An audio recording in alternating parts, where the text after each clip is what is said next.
Hey y'all, welcome back to the Draper Bunch Adventures. I'm Carol and I'm so glad you're here today. If you didn't see our previous vlog, which was Eric and I together for the first time, it was answering some fun quarantine questions. If you haven't seen that, go check it out. It was really a fun video to make. And as you know, we're trying to spice things up a little bit in our vlogs and do a little bit of variety. So today I'm actually going to talk about some homeschool stuff, but our next vlog will be some sort of home vlog. Either Eric and I doing some sort of tag, answering questions, or I don't know what it's going to be yet, but it'll be something fun. So today I want to talk to you a little bit about curriculum choices. We're going to revisit the curriculum choices we made at the beginning of the year and talk about what worked and what didn't work and what we did and didn't do. So let's get started. Sorry, a little allergy issues.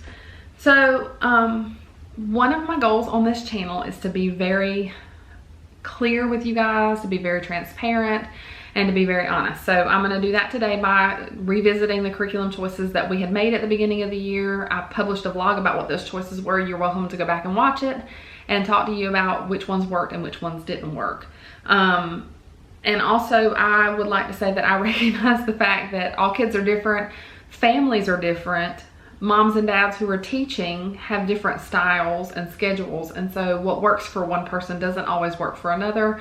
But I feel like, or I hope, my hope is that by sharing our experiences with certain curriculums, you can take that opinion and the information that we can share and decide if maybe it would work with your family or not. I would like to, in the future, start a vlog called Coffee Chat with Carol and talk specifically about curriculums that people might be interested in. One of the first ones that I will probably have a coffee chat about is Abeka.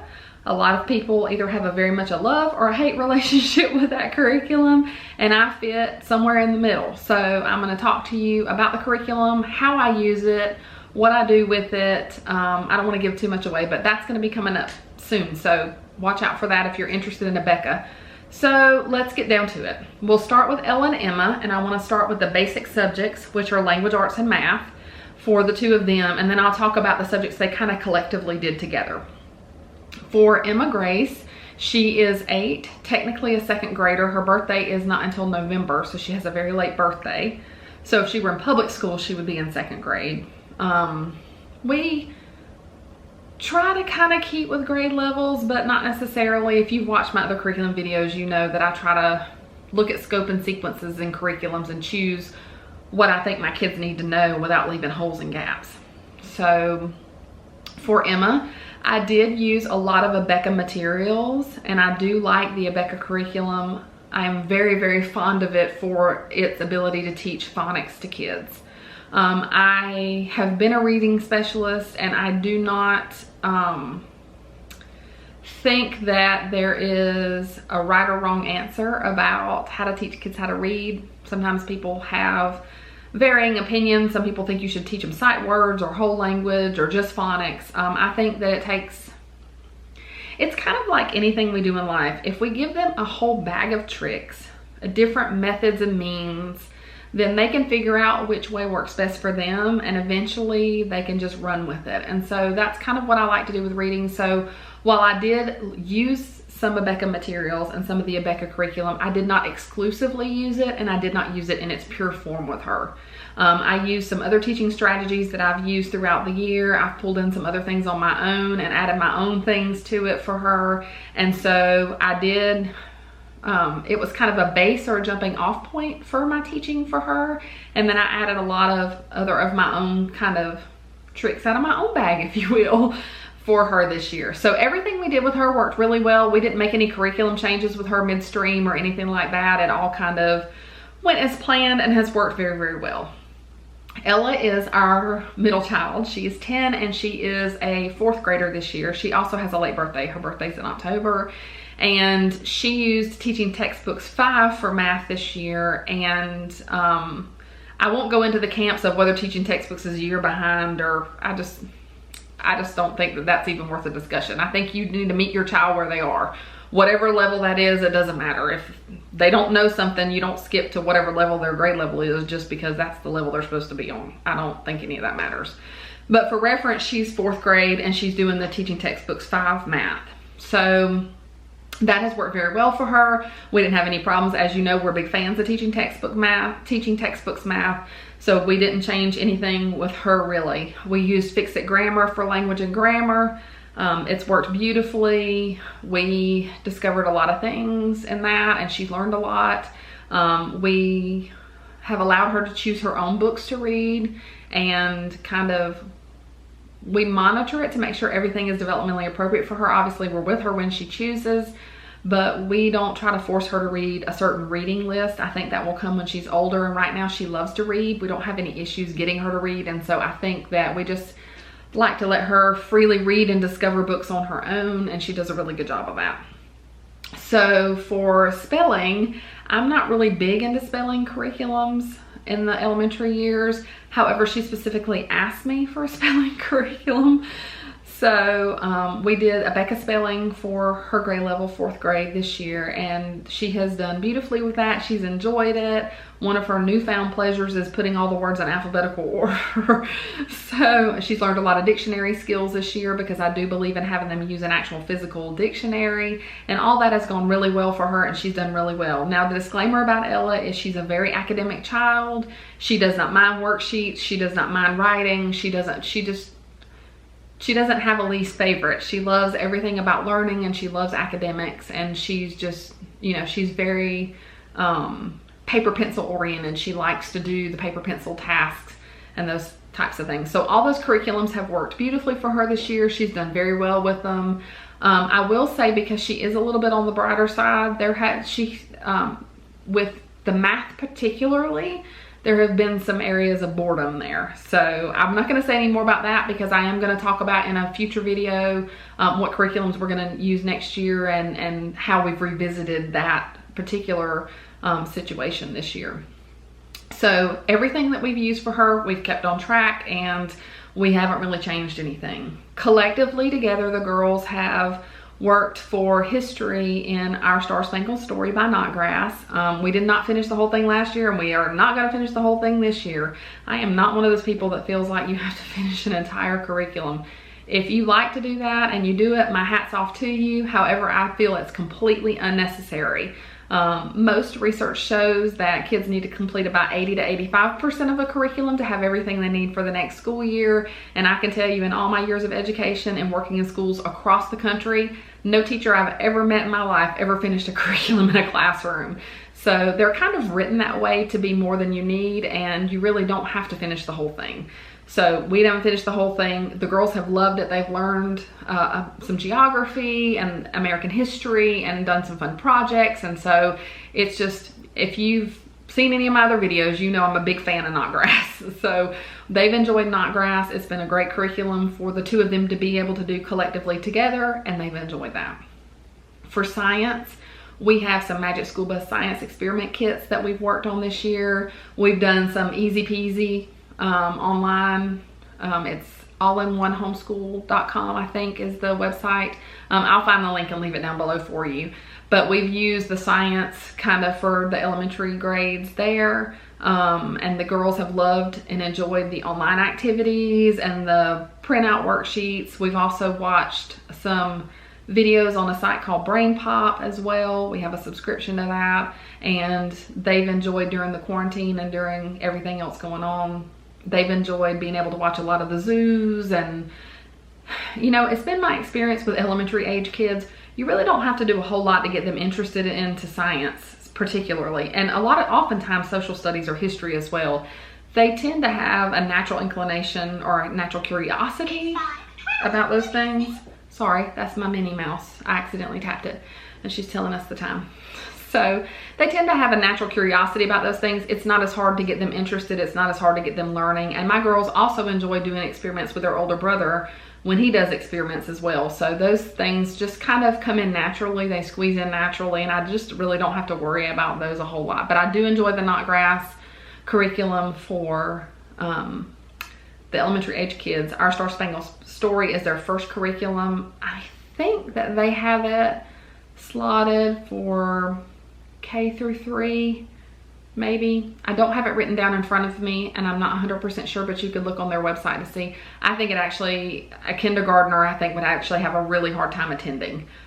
you could do it in very small bits and pieces, but I think they might have a hard time attending because it's some of the lessons are pretty long.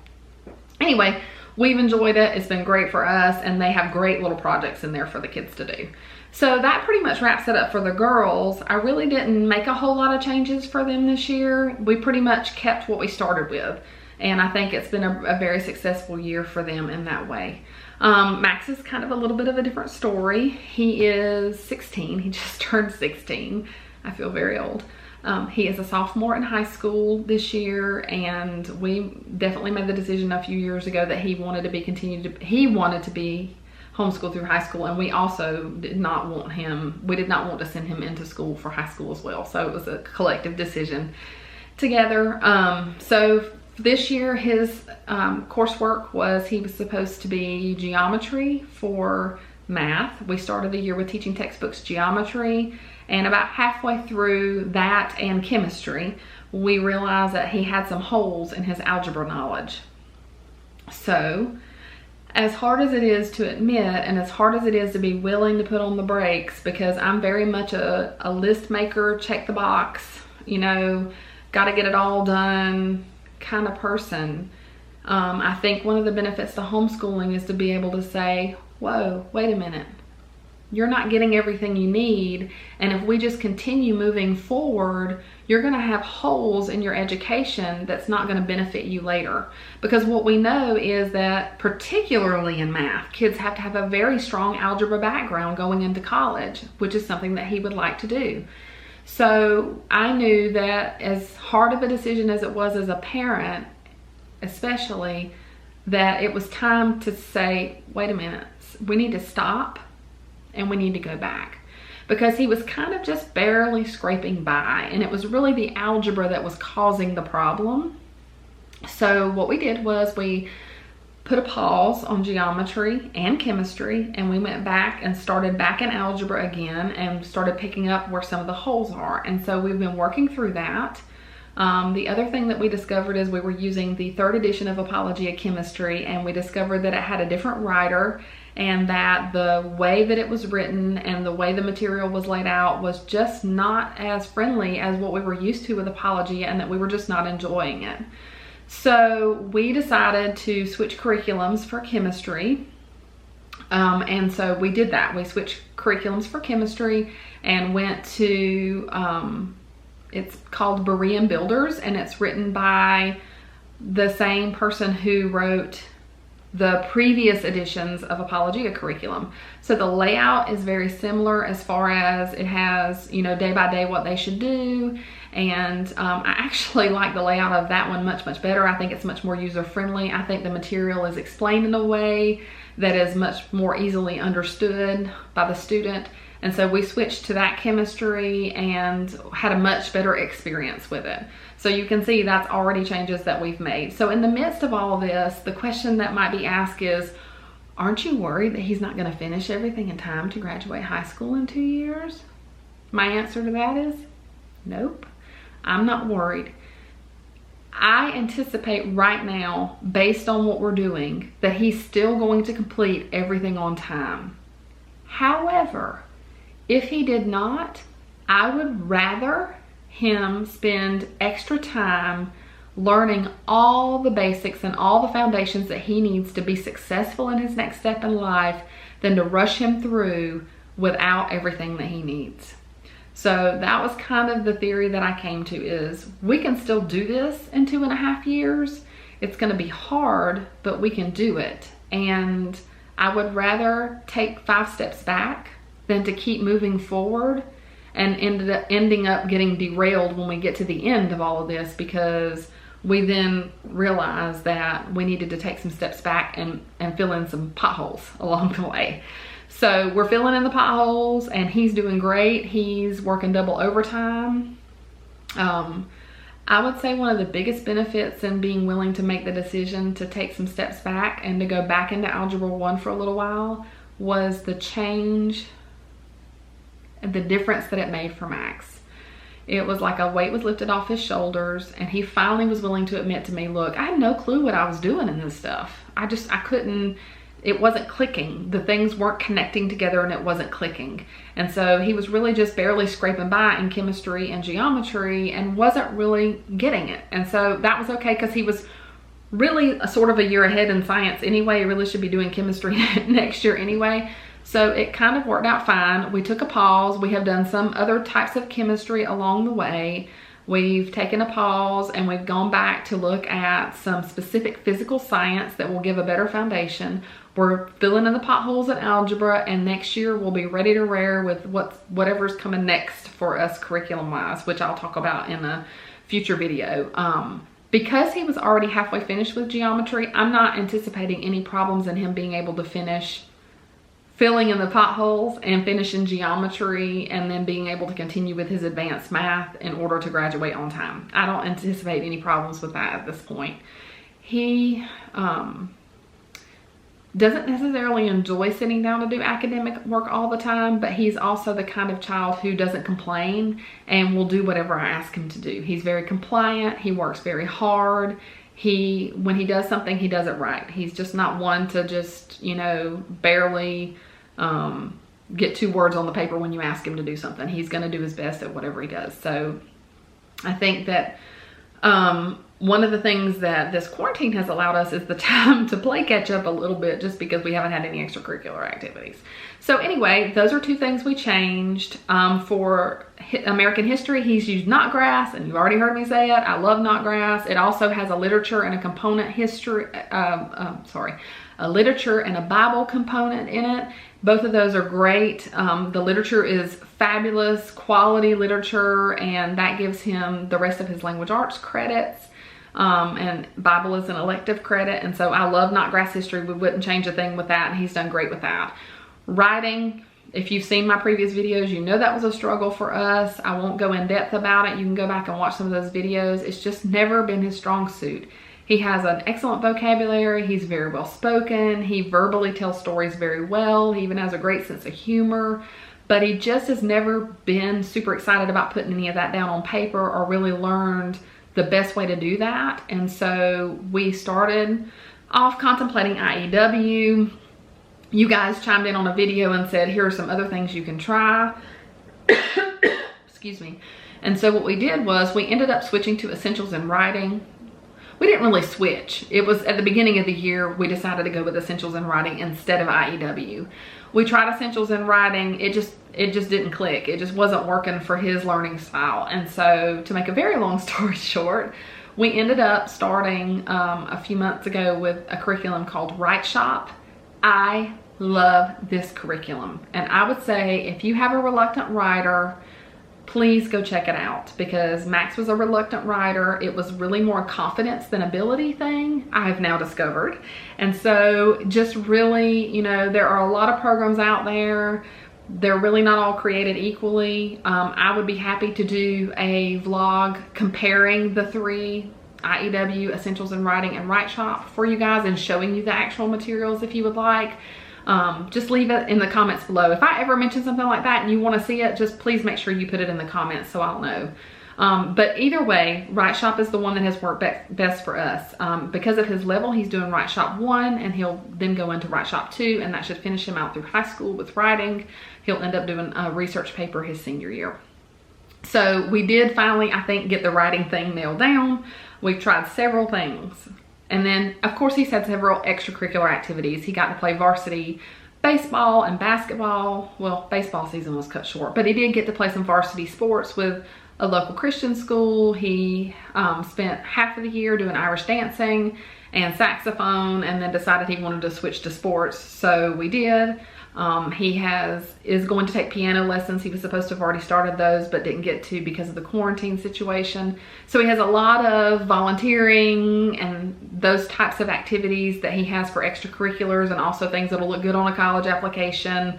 Or he has just lots of social opportunities. Like, I feel like as a teenager, that's very needed, especially for him. He's very much a social butterfly. He's very much an extrovert. And so he has had a lot of social opportunities, and that has been a really good thing for him. All these things where he's getting to interact with different people. He's just loved those, and they've been really good for him. And I feel like it just makes him more well-rounded. So I think I've covered all of the curriculum for everybody. If you have any questions, please feel free to leave them in the comments below. I'd be happy to answer them. In a nutshell, we basically stuck with almost everything we started the school year with. I did end up changing the writing for Max. I did end up going a little bit of a different direction with him in math and science, as I described earlier. For the girls, we pretty much kept everything the same. So some things that I would say to you is be encouraged. Don't let your kids get frustrated.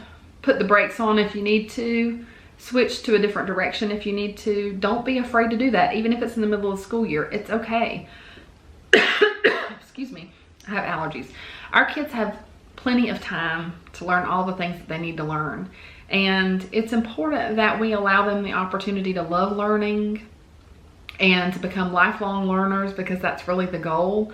So we don't want them to ever get to a frustrational level with anything. And if we see that happening, then we need to evaluate the situation and find out if they just need a break, if we need to do something differently, if there's something missing that's causing them to be frustrated. I would just encourage you, you know, whatever you're doing, I'm sure you're doing what's best for your kids. Don't doubt your gut instincts in that regard. Change gears if you need to. Don't be afraid to reach out for help from other experienced moms if you need to. And always realize that you ultimately will know what is best for your kids and your family, because everybody's situation is different. So we are looking forward to some coffee chats to talk about curriculum, some more fun home vlogs with Eric and I, maybe some cooking vlogs. Probably won't be any travel vlogs for a little while, obviously. But we are so happy to share everything going on in the Draper Bunch with you guys. Thank you so much for watching. We are happy to have you here. Make sure you give us a thumbs up and like down below. Don't forget to subscribe to our channel if you haven't subscribed. And if you click on that little bell, it will notify you when we have new content. Guys, I am so glad you're here. Thank you so much for watching.